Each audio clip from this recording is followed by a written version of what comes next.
Welcome to EDU World Space. So in this question, we are to use electron configuration to explain the following. The first thing is A. We have ionization energy. First ionization energy of phosphorus is greater than that for sulfur. So we have phosphorus and then sulfur.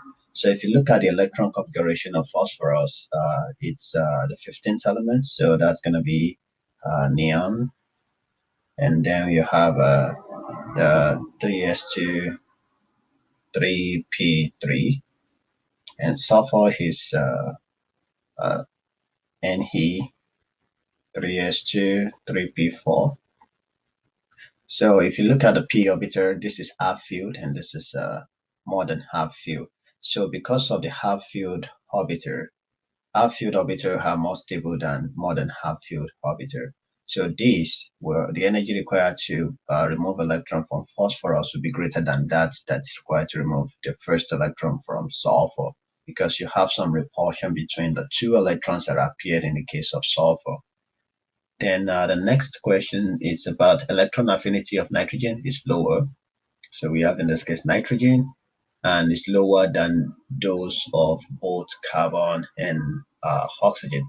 So nitrogen is the helium core, and then you have 2s2, 2p3, and carbon is um, helium core as well. So you have 2s2, 2p2, and oxygen is helium core, and that is 2s2, 2p4. So the electron affinity for nitrogen is lower than this too, because nitrogen is half filled. So it is more stable compared to these ones that are more than half filled, as in the case of oxygen, and less than half filled as in the case of carbon, because they can take more electron, and their affinity for electron will be higher than that for nitrogen. C said that the second ionization energy of oxygen is greater than the first ionization energy of fluorine. So oxygen is helium core, like we said, 2s2, 2p4, and fluorine will be helium core, 2s2, 2p5. So the second ionization energy of oxygen, so the first one for the first ionization energy, so first IE, you will form the helium core, 2s2, then 2p3, right?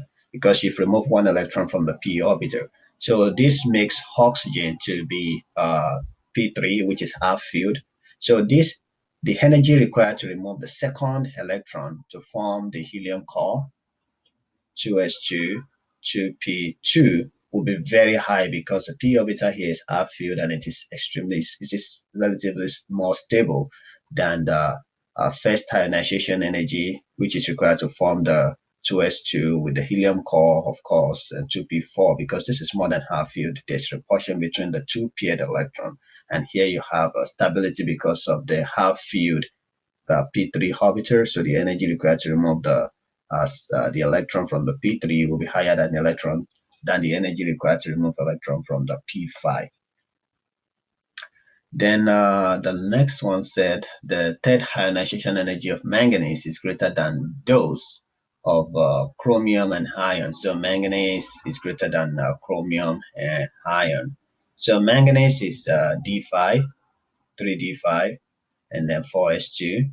And chromium is 4s2, 3d4, and iron is 4s2, 3d6. And of course, you have the core electron configuration of krypton, of argon in this case. So the third ionization energy of manganese. So we deal with the first two, the first two ionization energy that would get rid of this 4s orbiter electrons, and this will give us a D5 configuration, and D5 orbiters are more stable. And then the third ionization energy of chromium is So for the third ionization energy of manganese, we are trying to form the D4, and then so we're going from D5 to D4. I'll put it that way. For the third ionization energy of chromium, we are going from D4 to D3, and third ionization energy of iron, we are going from D6 to D5. So the energy that's required to remove electron from a D5 will be greater than the energy required to remove an electron from D4 and D6, because D5 is relatively more stable than D4 and D6, the orbital configuration.